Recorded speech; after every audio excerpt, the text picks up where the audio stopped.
আমিও ভালো আছি।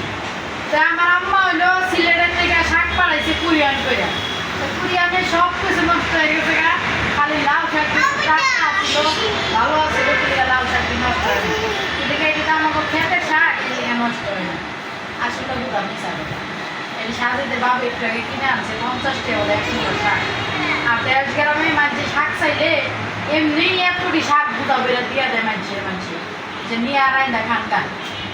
আর ঢাকা শহর পানিটাও কিনা খাওয়ান লাগে, ঠিক আছে, কিন্তু ঢাকা শহর দেশে যারা থাকে তারা মনে করে ঢাকা শহর টেকার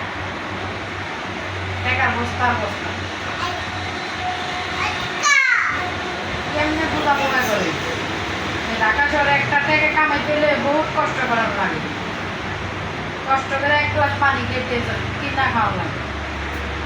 একই পানি এয়ারপোর্টে বেছে 30 টাকা, আবার দোকানে বেছে 20 টাকা, চার দোকানে বেছে 2 টাকা, মা বাড়িতে দেয় ফ্রি পানি। তাহলে পানিতে কত মূল্য, একই পানি কিন্তু।